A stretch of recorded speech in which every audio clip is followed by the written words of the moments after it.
Доброго ранку усім глядачам Доброранка. А мы тут от Касі послання атрымалі. Слухайте, что пише.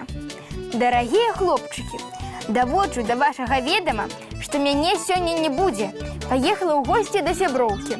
Ну, Кася надумала. Ехала б на выходные дни. А может, что у сяброўкі здарылася? Мы ж не ведаем. Да нічога не здарылася. Я упэўнены. Просто ў гэтым уся Кася. Толькі пра сябе і думае. Чытай далей. Вядома, без мяне Доброранак будзе не таким вясёлым. І упэўнена, нудота зялёная у вас атрымаецца. Што? Як яна можа так думаць? Згодны, крыўдна. А давай докажем, што і без яе высокасці Касі Доброранак цудоўным будзе. Правильно. І я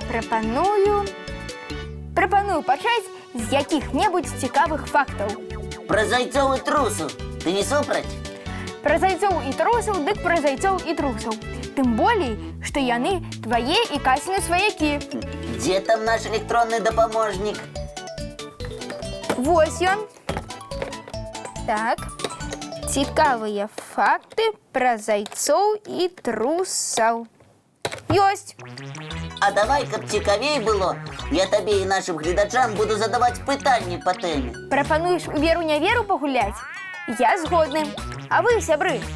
Гледачы таксама за, бо ўсе любяць гэтую гульню. Тады пачынаем. Твоё першае пытанне, Лесік.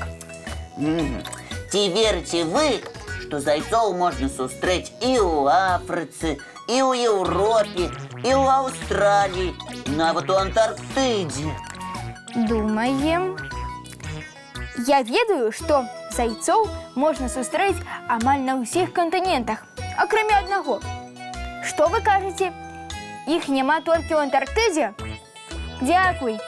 Лесік, мы ведаем адказ на твоё пытанне. Мы не верым, таму што на самой справе тваіх сваякоў можна сустрэць на ўсіх кантынентах, акрамя Антарктыды. І гэта правільны адказ. Алло? Пачакайце, я нічога не разумею. Зараз гучную сувязь уключу. Я кажу, што хутка ўсё зменіцца, бо ёсць у мяне адзін знаёмы заяц, Лесік яго імя, які абавязкова і ў Антарктыдзе пабывае. А гэта хто? Паклалі трубку. Слухайце маё другое пытанне. Давай. Ці верыце вы, што сярод зайцоў і кролікаў ёсць такія, хто і мяснымі стравамі любіць ласавацца? Я не веру. Зайцы вегетарыянцы. Тыя, хто толькі раслінную ежу ўжываюць. Вось і дарэмна, што не верыш, Ваня. Наперакор распаўсюджанаму меркаванню, зайцы не з'яўляюцца вегетарыянцамі. Яны з ахвотай і мяса могуць есці. Ого, зараз буду ведаць. Алло? Гэта зноў вы? Што? Тая ж глядачка тэлефануе. Жартуе.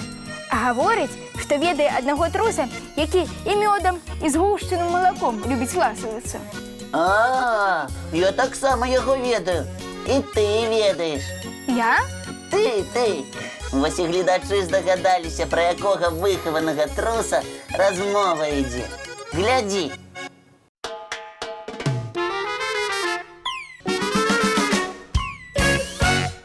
Ну што, працягнем гульню у веру-няверу? Давай. Толькі пытанне зараз ты мне і гледачам задаваць будзеш, добра? З задавальненнем. І пагаворым мы пра папугаяў. Я згодны. Вельмі прыгожая і разумная птушка. Цікавыя звесткі пра папугаяў. Знайшоў. Я і нашы сябры-гледачы цябе, Ваня, уважліва слухаем. Пытанне першае. Ці могуць быць папугаі праўшамі і ляўшамі? Мы нядаўна расказвалі пра сланоў. Яны дакладна могуць быць. А вось што датычыцца папугаяў? Вы кажаце, чым яны горшыя? А на самой справе. Ваня, мы верым. Папугаі, як і людзі, як і сланы, могуць быць і праўшамі, і ляўшамі. Сапраўды так. А як гэта вызначыць? Можа паглядзець, якой лапкай папугай ежу бярэ ці клетку спрабуе адкрыць. Правильно, малайцы. Ха, давай другое питання. Так, питання такое. Чи дають попугаї своїм діткам імени? Ім'яни? Ну ти й придумав питання. Люди дають своїм вихованцям ім'яни. Гоша там, Кеша, а ось каб гэта робили попугаї? Ні, я не вірю. А вовсе даремно. Батьки попугаю дають кожному птушаняті свой набор гуков. І що? Маленькое птушаня гэтыя гукі запамінае і потым лёгка адгукаецца і адрознівае, каго клічуць бацькі, яго ці сястру, напрыклад. Менавіта так, Лесик. Вельмі цікава. Ха.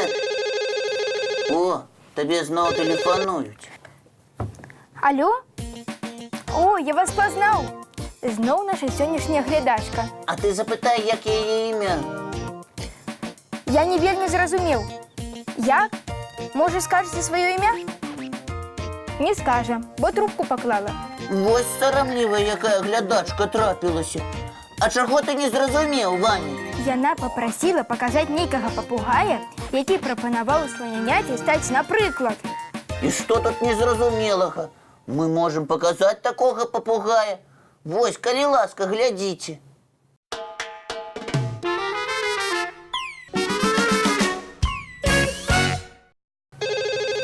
Мне здаецца, зноў наша сённяшняя незнаёмка тэлефануе. Я ўпэўнены, што гэта яна. Алло? Вы хочаце, каб мы паказалі сабаку, якога матуля незнарок у стиральнай машыне пасцірала? Ну і ну. Скажи, што я ведаю такога сабаку. Няхай глядзіць. Глядзі, калі ласка. І вы, сябры, таксама.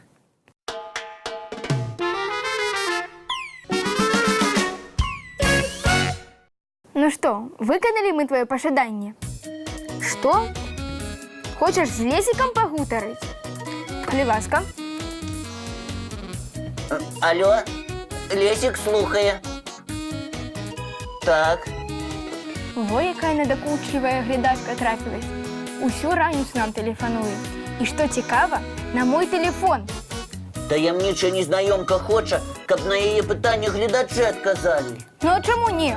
Сябры, тая, хто нам тэлефануе сёння і не гаворыць сваё імя, просіць вас напісаць і намаляваць у дабраранак тую жывёлу, нашчадкам якой з'яўляецца сабака.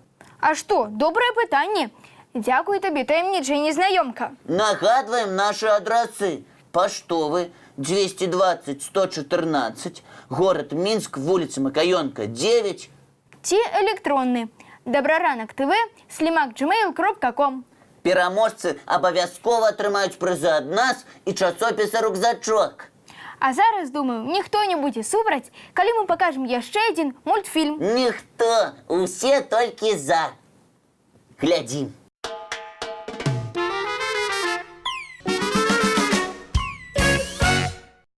Як мяркуеш, Ваня, дабраранак сёння атрымаўся не сумным, не хандра зялёная, як напісала нам Кася ў сваім пасланні. А давай у гледачоў спытаем. Сябры, вам спадабалася? Мы вельмі рады. Зноў? Няўжо яна? Алло? Што? Гучную сувязь уключыць? Ну, добра. Хочу, каб вы мне дзякуй сказали за тое, што дабраранак вам дапамагала праводзіць. Кіравала вамі па тэлефоне, каб не я. Хася? Пазнаю нашу суперзорку. Нават у сваёй сяброўкі спакойна сядзець не магла. Глядзела дабраранак па тэлевізары і нам тэлефанавала. Але, па праўдзе, Кася нам на самой справе дапамагала. Дзякуй, Кася. Ага, дзякуй. І вяртайся хутчэй назад. Гуляць будзем. А зараз мы з вамі развітваемся. Цікавага і насычанага вам дня. Новых сяброў і, як заўсёды кажа наша Кася, вясёлага настрою. А мы сустрэнемся, як заўсёды, зранку У нашым дабраранку! Спадзяюся, наша жартаўніца будзе з намі. Канешне, будзе.